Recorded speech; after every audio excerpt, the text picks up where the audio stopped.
Alrighty, yo, what is going on, everybody? It's your boy, Mr. DDG94 here, back with another reaction video. And today, we finna react to the goddamn night 2 of WrestleMania 42. Yes, that is right, ladies and gentlemen. We are here to do night 2 of WrestleMania 42. I will admit, it was a lot better. It was a lot better than night 1. That's as much as I can say. But between the ads and the length of the matches, I'm sorry, but it's TKO gotta go. TKO gotta go. They have been ruining and diluting the product. They are diluting the product. I repeat, they are diluting the product. Get out the camera. Get out the goddamn microphone. All right, let's see. I'm trying to make sure it's not the camera. All right, so here we go, man. They've been diluting the product. They've been messing with the flow of the show, and it took so much away from the show. I will say this, but without a doubt though, night 2 was definitely better, but TKO gotta go. The greed is too much. The conclusion of WrestleMania Night 1 has proven to me that we don't need 2 night WrestleManias because it feels like the WWE struggles to put on one compelling night, let alone 2. And the funny part is, even with 2 nights, the certain talent on the roster isn't showcased. There's plenty of talent here that was missing. There's also a lack of interest and a vibe of let's just get to the main event. Oh, and the ads, there's too many of them. But I don't want to talk much about Night 1. Let's get into Night 2. The first match on the show is between Brock Lesnar and Obafemi, a house battle of the highest order. A young, hungry powerhouse up against WWE's most dominant powerhouse.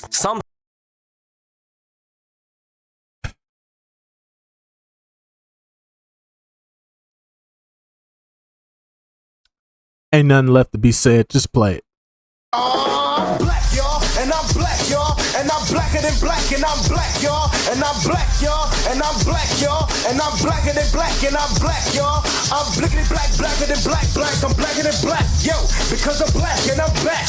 Yo, I'm black and I'm black, y'all, and I'm blacker than black, and I'm black, y'all, and I'm black, y'all, and I'm black, y'all, and I'm blacker than black, and I'm black, y'all, and I'm blickety black, y'all, and I'm blacker than black, and I'm black, y'all. That's all I wanted to say.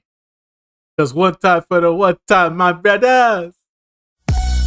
Yeah! Nigga! Yeah! Yeah! Motherfucking Obafemi came out and put that nigga out. Sent that nigga into retirement. Yeah, that's what's up. That's what I'm talking about. Yeah, that's what's up. Yeah. Everybody know ain't no party like a Diddy party, so Yeah, that's what's up. Yeah. Yes, sir. Beat that nigga ass and send him into retirement. Let that nigga go home sad. Let that nigga go home sad. Send that nigga into retirement. Shout out to that nigga Obafemi, cuz. Thing has to give. These 2 had a great build, which I went as far as to say based on quality from start to finish, he would deserve to main event WrestleMania. Obviously, it's not gonna happen because Oba's young and you guys know how things are. Things don't work that way. This is Brock's first WrestleMania since 39, which was against Omos, and the commentary tried to paint Brock as the underdog, but not in my house, you know? I thought he was the clear favorite here. Some great presentation here. Let's talk about the match. Brock was overwhelmed early on and humbled. He had to do some not so clean tactics to take Oba on a trip to Suplex City. It was a big man battle and something that we all knew would end within the next 5 minutes. They went back and forth on some slams, but then from out of nowhere, Brock managed to hit the F5, which Oba barely sold, which left Brock in shock. He ended up taking a big fall from grace and lost the match. It was a bit surprising to me because while Oba is the clear favorite here and someone you should position as your number 1 talent for the future, I just thought to myself that he'd have to experience adversity or something before getting to that point, but that clearly wasn't the case here. They actually struck while the iron's hot. This will probably prove to be one of the most pivotal decisions that WWE has made in recent memory. It's something that people will appreciate in the future. It definitely is a pivotal decision. And I hope that they stick with it and they don't fuck this up, man. Obafemi, if you gonna go this, if you go set the bar this high with Obafemi, you have to go all the way. You have to go all the way. You cannot hold back on Obafemi. You can't treat Oba like you treating fucking Gunther right now. Cannot do that. You have to go all the way with this. This is how you gonna start off his career on the main roster. Push this man to the moon. Does that mean he has to face Roman? Not really. Matter of fact, I don't even know what fucking show Obafemi is on. We don't even know what show Obafemi is on. To be honest with you, he could go. He could take out Cody. I feel like him and Cody could run it back. If the opportunity presents itself. But as of right now, my thing with Obafemi right now is let him win the King of the Ring. Since y'all want to do the King of the Ring every year instead of every other year like you used to, let's put Oba in the King of the Ring so that way he can get his opportunity against whoever the champion is. I feel like that's the best way to go with Obafemi right now. He needs to win King of the Ring.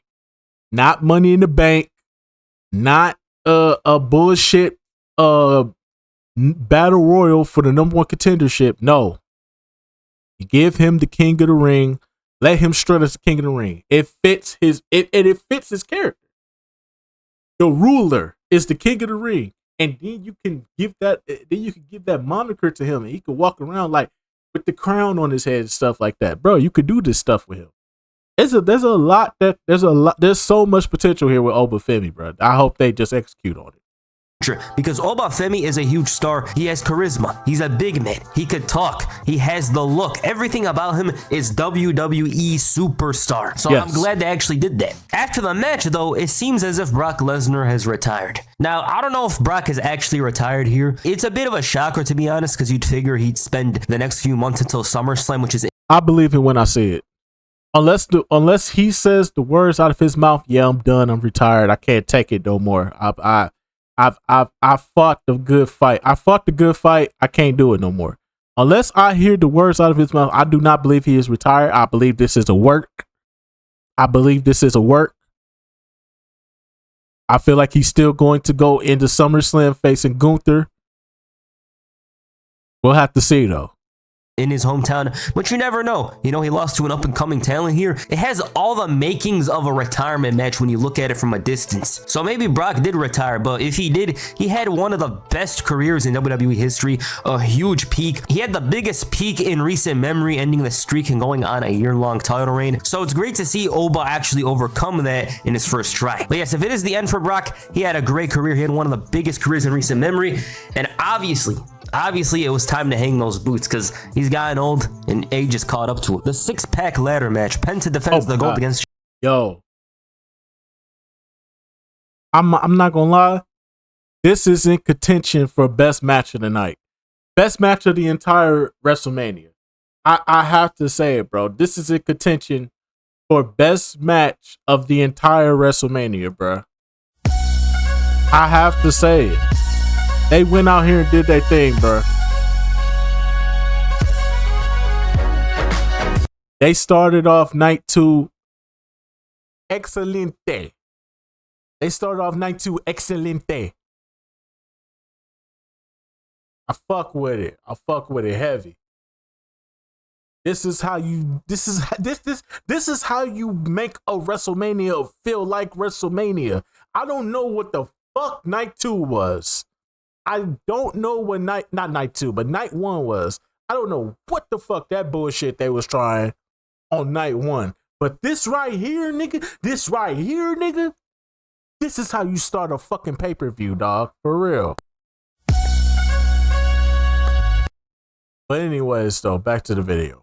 Javon Evans, Rusev, JD McDonough, Dragon Lee, and Rey Mysterio. This has the makings to be an exciting battle. Half of the guys had jobber entrances, but Rey had some cool gear. He almost never misses with WrestleMania. Penta as well. He had a whole intro before the entrance. Now, the least believable thing here is Rusev having a chance. JD, he himself had a better chance of headbutting the title off the hook with his forehead than Rusev winning. Evans took what looked like a brutal landing off the ladder, but it was all good. And the athleticism here was ridiculous from him. Rey hit this crazy seated senton onto Rusev through the ladder, and I thought this was WrestleMania, you know? This is the show of shows. Something that we didn't see often in the last 24 hours. I think it's insane that Rey's still one of the very best performers in a match like this because it doesn't suit him, and the fact is, the guy is like 50. But the other guys put in the work. Penta hit a destroyer on top of a ladder. Evans hit this super athletic J cutter, although Rusev was a bit dumb during this moment. And all in all, they put in a great collective effort to put on a great match. It was a good one, but it all ended in the end with Penta being the smart one, and he managed to unhook his title and retain it. Good match. I thought it was a great result for Penta,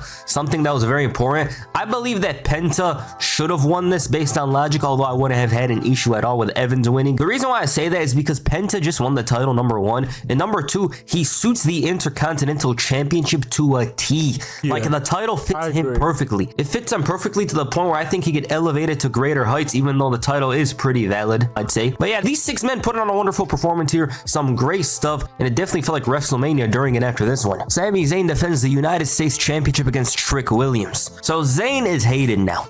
I'm not joining that group, but it's gotten quite boring now. Trick has caused some momentum, so obviously fans are going to gravitate towards the more charismatic guy. Lil Yachty was by his side as his hype man, and this dude was wearing a jacket longer than a Triple H promo. It really felt like Zayn was overlooked during this entrance as if he's the challenger, not the champion, and he entered first also. Just a tiny thing. Williams proved to overwhelm Zayn in this match to the point where Zayn wasn't taking any cheap chances for granted. He was waiting till the ref was counting the violations, attacked Lil Yachty, and at one point Zayn hit a brain buster on the apron, and the fans weren't too happy about this, obviously because they didn't like him. He was way more aggressive and at times vicious. He had a haluva kick on the outside. Williams almost stole the match off of Lil Yachty interference, but it didn't matter in the end because he hit a massive trick shot to win the United States Championship. Decent match. I think they didn't let this match cook. This is one of the biggest issues with this WrestleMania, and this, I'll talk about it at the end, but one of the biggest issues with this WrestleMania this year is the matches were too quick, but the ads are super long. That's the problem. That's the fucking problem.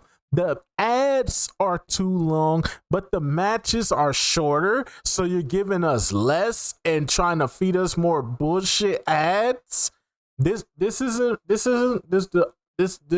talk about it at the end, bro. A solid job of showing Sami Zayn's frustrations coming to a head. It's clear that in storyline he's not too fond of the fans supporting somebody like Trick. I'm just gonna say this real quick. They didn't let them cook. I feel like if you let this cook, you could start to understand the boo Sammy. They didn't give this match enough time to really start booing Sammy outside of the fact that he's a United States champion and Carmelo Hayes isn't here to defend that title. Other than that, it's like he was doing heelish tactics, but we didn't get enough of the heelish tactics. You feel me? And it's caused him to become more entitled and less of his usual self. What I will also add to that is that the commentary has been constantly mentioning how Sami Zayn has to fix himself fast because he's rapidly declining, which of course is going to lead to the solution, which includes cheating and taking more chances as it relates to breaking the rules. But yes, this is a great moment for Trick Williams. They even brought out the fireworks for Trick, which shows us that the WWE has a lot of good faith in him to have fireworks for his title victory. I know it doesn't sound like a big deal, but it is to me. But what about fireworks at WrestleMania? Doesn't that sound like a big deal? Dominic Mysterio against the Demon Finn Balor in a street fight. It's about time this story came to a head. Balor as a face just works better, and I had enough of heel Balor. Both guys had wonderful entrances. Dom looked like an warrior who returned to his city after conquering land, and Finn, well, it's the Demon. I don't know half of what he's doing, but he's doing it right. You know, it's a wonderful entrance. It's a great WrestleMania entrance. Too bad 28-year-old Dom can't run into his deadbeat father's arms. Now, we don't like to talk about the last times the Demon was around, but they weren't exactly great times. Dominic didn't have much of any offense in the first 2 minutes of the match, and he had to overcome his fear and intimidation of Balor. He did some decent work, but saw Balor kick out of the frog splash at 1. Dom hit his face chair shot, kind of. He launched it into him, so it's not really a chair shot. And there were some decent spots in here. Dom had to dig in deep with creativity to get him down, but even then it wasn't enough. He beat up Balor enough to wake him up and motivate him, and at this point he was like ready. He launched him into the corner with a chair wrapped around his neck, and he wrapped it up with the coup de grace through the table, and that was it. Solid, but Dom obviously wasn't going to be able to do much after realizing he's facing the demon, you know? I mean, this match, hopefully this match concluded the story with Finn, and Finn can move on from the Judgment Day. That's all we can hope for. Other than that, this match was there. It was alright. It was there. Like I said, they're not giving him enough time to cook. I would have loved to see Dom pull some heelish tactics out to try to win this match. I would have loved to see him do some shit, do some diabolical shit. Like I said in my prediction video, it's time for Dom to raise his level as a heel. The chicken shit heel thing the run can only last for so long. At some point, you have to elevate him as a heel. Can't just be the chicken shit heel. As if you're gonna put titles around him, you gotta elevate him. He has to become more of a diabolical heel. You can still be a chicken shit heel, but you have to have some edge to you. Hence why he should be transitioning into a phase sort of like Edge did when he went to SmackDown. Like, yeah, he don't want to fuck with Batista Undertaker, but he always comes out on top. He always outthinks them and always comes out on top. And he does diabolical shit to get over. That's where Dom needs to be now. We're at the point now where Dom ways as a heel needs to elevate. The chicken shit thing just not gonna cut it no more. He has to be diabolical. It's time for him to start hitting people with what you call that shit? Chiquero? You know, when they put their head on a chair, smack them with it. Charitos. You know what I'm talking about. Say it's time to start putting people in the hospital. He gets into a field with somebody, he doesn't like them, tired of their bullshit, send them to the hospital. You feel me? Put them on the injured reserve list for a while so they can come back and get their retribution. I would have loved to hear if Dom some way took Finn out. Necessarily didn't have to win the match, but somehow, some way took Dom out. Took Finn out. Put him on the shelf for a little bit so Finn could come back, get his get back, and then we could wrap this up permanently. Finn Balor the demon, he's not going to do much with it. And the match was logical based on who the demon is, so it was nice. If you want to go super logical, then the demon should have squashed him, but they're not going to do that to Dom. Jade Cargill defends the WWE Women's Championship against Rhea Ripley. So this is a match I wasn't too fond of.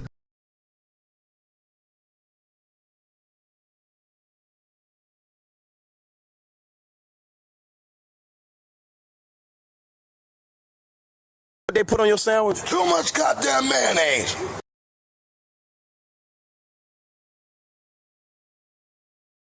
What they put on your sandwich? Too much goddamn mayonnaise. I don't even want to talk about this damn match.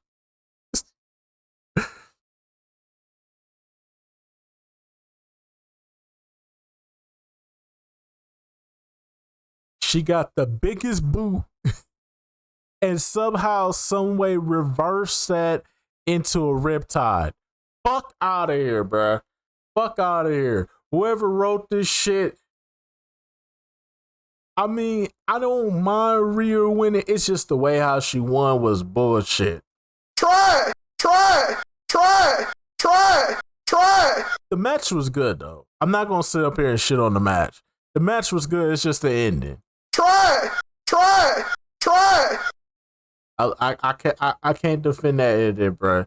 She gets hit with the biggest boot and somehow reverses it into a riptide. No.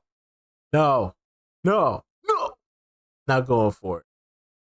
Not going for it. Bullshit and What they put on your sandwich? Too much goddamn mayonnaise. bullshit and Buddhist ending. Boo this man! Like I said, I don't mind Rhea winning. Just make it logical, bro. Jade hit her with the biggest boot. How the fuck does that turn into a riptide? I can only hope for a good match, but the build doesn't bring much faith.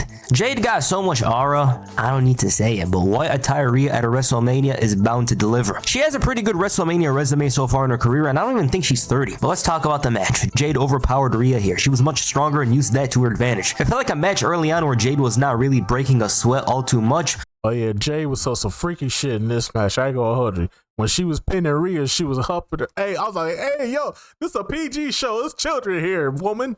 Stop that. You's a freaky ass nigga. Let me do it to you. No. You's a freaky ass. You's a freaky ass. You's a freaky ass nigga. Yeah, that brother's starving.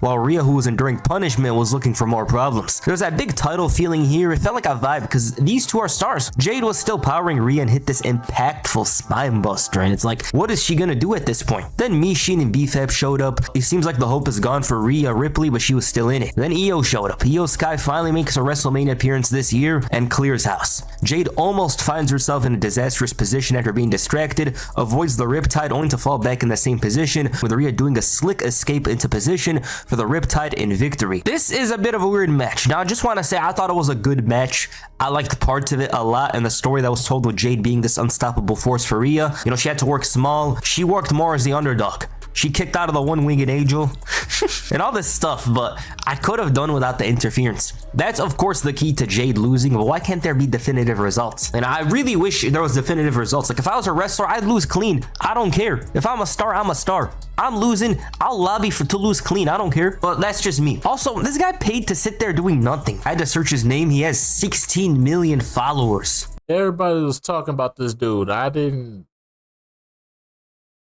As soon as this match concluded, I got up and walked off. I was mad. I ain't gonna lie. I was mad. I was going mad. I was mad. I ain't gonna lie to you. I ain't gonna lie to you, McFly to you. I was mad. Black queens forever, snow bunnies never. I said black queens forever, snow bunnies never. I said black queens forever, snow bunnies never. I'm just saying, if somebody gets hit by the signature that leads up to the finish, how they gonna reverse out the finish after they just got hit with the signature? You just got the biggest boot. You're getting ready to get set up for the finisher. Nah. I call bullshit. We have been hoodwinked, bamboozled, led astray, run amok, and flat out deceived. But yeah, I thought this was a good match. Rhea is the new champion, of course, which I didn't expect. I thought it was going to be Jade, but this is definitely one of Jade's better performances. It was very simple and to the point. She was a powerhouse. She's the champion, and Rhea has to outsmart her, and that's exactly what happened here. But I would have hoped for a little more, you know, a couple of extra minutes just to like do some false finishes, because after all, this is WrestleMania, but it is what it is. There was a silly segment with John Cena, The Miz, Kit Wilson, and Danhausen. Danhausen, of course, has turned around after having a very underwhelming debut at Elimination Chamber to be one of the most quoted wrestlers of the last 2 months, if not the most quoted wrestler. When this happened, I ain't gonna lie, I missed this segment. I missed this entire segment. I was outside waiting for my pizza to show up. I say, if I'm gonna be at work watching WrestleMania, I'm gonna give me something to eat. Shit. I was waiting for my pizza. He said it was outside. This nigga kept circling the fucking block. I missed this whole segment. I'm standing outside. I'm the only person outside. Nobody else is outside. This nigga drove past me 4 times. Drove around the building 4 times. Stuck it up outside. I can't find you. I'm not, nigga, I'm standing literally outside. Bro. Please, if you cannot speak English or understand the English, you need to keep your ass off of fucking off of pizza delivery, bruh. Or DoorDash. I need to keep yourself off of DoorDash, man. Bitch ass nigga. Don't speak English. Don't know where. I'm looking for. I don't know what the business is telling me this way, telling me that. Bruh, I'm standing outside. The only person outside. This nigga drove around the building 4 times, bro. I missed this whole segment because no English speaking ass DoorDash driver. Man. Dumbass. I was wrong about him, don't care, I'll admit it, but he's turned it around. And this segment here was silly. Danhausen with a bunch of little Hausens show up, make Miz and Kate Wilson look like jokes, and in the process, honor John Cena, I guess, failed to complete his magic trick, and that was it. Yeah, simple segment. Something we'd usually see at WrestleMania like this, obviously. And that main event, CM Punk defends the World Heavyweight Championship against Roman Reigns. So out of all the matches, right? Every match is either hit the 10-minute mark or it finished under 10 minutes. But when we get to this match, this shit go a full 30.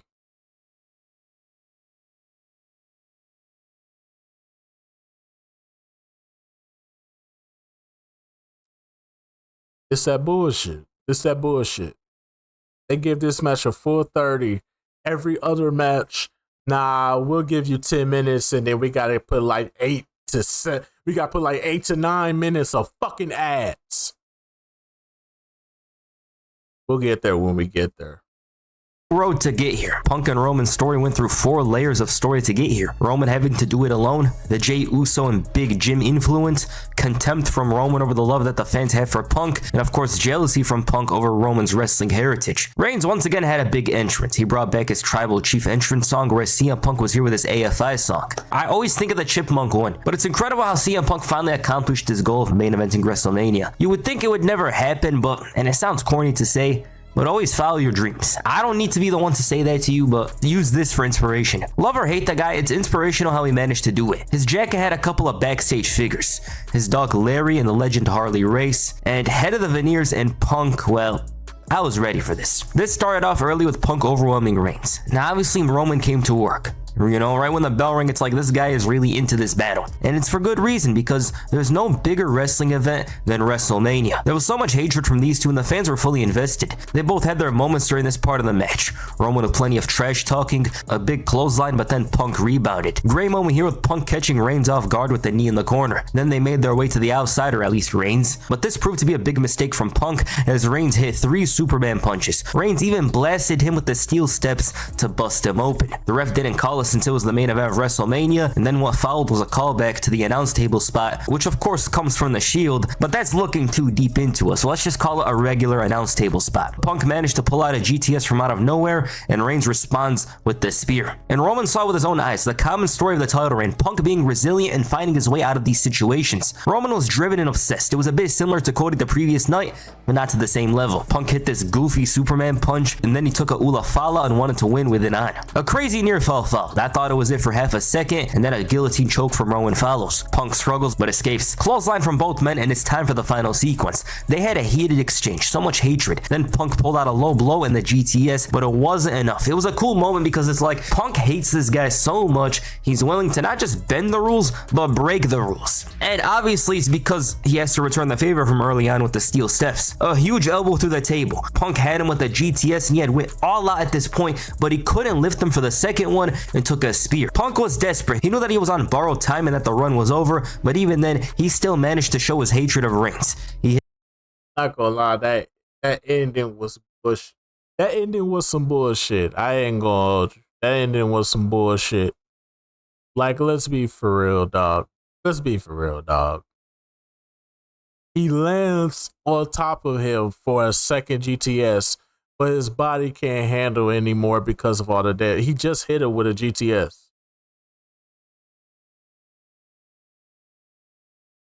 If anything, just let Roman counter out of it and spear him. 1, 2, 3, we're done. Nah, his body can't take it anymore. I was like, man, don't get this over dramatic bullshit up out of here. Y'all ruining the match with this bullshit. I ain't gonna lie, that was probably a down for me in the match. But other than that, though, this was the this was the best match of the entire WrestleMania. It's up there with the ladder match. The ladder match and this is they both tied. It's a tie between this and the ladder match, in my personal opinion. It's the spear. 1, 2, 3, new champion. So Roman Reigns has finally done it. He's come back to the top of the mountain after 2 years, the head of the table, the tribal chief, the OTC, whatever you want to call him. He is world heavyweight champion again. Now, I just want to say that this is a great match, a pure WrestleMania main event. They gave us a clear image of what these guys are. You know, both of them aren't good guys in storyline. They're not presenting themselves as good. They will bend the rules if it will get them one over the other. They might not cheat in other matches, but with this one, they don't care. They hate each other. But I like this match a lot because there was hatred. The way they locked up was filled with aggression, and there was aggression from start to finish. There wasn't exactly moments where it's like, oh, this is a calm match. No. It wasn't that at all. These two were intense throughout the entire thing, and there was a great story here with Punk, who was told he was old during the build, having to go all out, but even then realizing that he didn't have enough in the tank because he didn't have youth on his side. Roman's the younger guy, and obviously he's going to have the advantage there, and that's what helped him in the end. Otherwise, this would have been Punk's match. It was a great ending. There was no bloodline drama for the sake of it or some cinema. I'm actually glad that The Rock or Jey Uso didn't show because it's a simple match. We don't need to see some crazy interferences. This is not WrestleMania 40. This is a simple story. They made sure to put on the performance and end it in a great way. And that's what happened here. CM Punk, he brought it. Roman Reigns, he brought it. And it is definitely a great way to end this WrestleMania, which was much better than the previous night. That said, I'm not too high on a Roman Reigns title reign just on the basis of him not showing up. That is it. That's literally what it is. As we've seen during this match, he said at the post interview that he's going to be going full time. He's not going to be taking no time off. He's going to go full time. That's what he said. Roman Reigns said George's post. The post show for WrestleMania, he said, I'm going full time. I'm not doing no part time shit. He said that. Those were his words. he can go. We've seen it in the past, but I'm not looking forward to him holding the title for the sake of it and not having matches and barely interacting with the roster. Now, if he shows up, I'll be fine with it, but other than that, I'm good off that. Reigns has since on the post show said that he's going to be around more often. He said that there's no part-time nonsense or something like that. One could only hope, but hey, if he's throwing out random bangers in the middle of May with Javon Evans and Penta, I'm in. Regardless, so it was a great WrestleMania main event. One that you definitely should watch if you haven't, and one that we'll remember for years to come. So that's WrestleMania Night 2. Better, much better, an improvement over Night 1. This show, one thing that it had going for it is the fact that the previous night felt so bad to some. My issue with Night 1 is the fact that the matches weren't as long and they didn't bring a WrestleMania spectacle. This night, while it didn't have like a perfect WrestleMania spectacle, it was much better, and some of the matches were actually longer. This Night 2 is an impactful one. Obafemi beating Brock possibly retiring, Penta overcoming the odds, Trick Williams winning his first singles title on the main roster, the Demon returning, Rhea Ripley overcoming the storm of Jade Cargill, and of course the main event. You had your moments here. Stuff actually stood out and mattered. The only issue I had with this event is the fact that Jade Cargill and Rhea Ripley wasn't longer. Other than that, I enjoyed this. I thought it was a great event, and it's not me shilling or anything like that. I just thought it was good. I enjoyed it. Much Well, my problem with this is none of the matches outside of the CM Punk and Roman Reigns match, outside of that match, no match went over 10 minutes. Every match was either around that 8 to 9 minute spot or it went just to 10 minutes. But then we get in 8 minutes of fucking ads. This is the biggest problem. I can't rate this WrestleMania high. If anything, this will go down as WrestleMania. This would be one of those WrestleMania where it's like nothing. 5 years from now, nothing will probably be memorable outside of Obafemi and Brock and CM Punk and fucking CM Punk and Roman. Those 5 years from now, those will be the only two matches that will come to mind when you think of this WrestleMania. And the third thing that you're gonna think about when it comes to this WrestleMania is, oh yeah, this is the one where they had all the fucking ads for like 9 to 8 minutes. TKO has diluted and ruined this product. I have to say it, bro. It needs to be said. They have ruined the product. TKO, get the fuck out of WWE business, bro. Let WWE be WWE, man. They have ruined this product, bro. I have to say it, man. I wouldn't be me if I didn't say it. They have ruined this product. The amount of time you spend with the ads, more than you spend with the matches, is egregious. It is called WrestleMania, not Ad Mania. This is not the Super Bowl. This is a pay-per-view. I'm already paying to view this. So you already got money for this. Why am I getting a buttload of ads? What am I getting that for? It makes no sense to sit through 8 fucking minutes of ads just to get 8 minutes of match. This is ridiculous. Now, if it was 3 minutes, all right, cool. But if I'm sitting here with 7 to 8 minutes of fucking ads and I'm only getting 8 to 9, I'm not even getting over 10 minutes. I'm not getting 15 minutes. I'm not getting 12 minutes of a match. I'm getting, we just gonna do 10 minutes of this, and let the advertisers run it up because we need that money. It's a pay-per-view, bruh. I get that the first hour was free for ESPN, was on ESPN. I get that part. Do it there. Do it there for the first hour. And then for the rest of the show, give us WrestleMania. I can understand you doing that for the first hour if you're going to put it on ESPN and let everybody watch the first hour. I completely understand you running ads.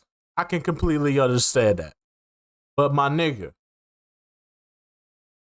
this is a pay-per-view. People have to pay to watch this. Why am I getting more ads? This is greed. The greed is crazy here. The greed is too greedy. The math ain't mathing, bruh.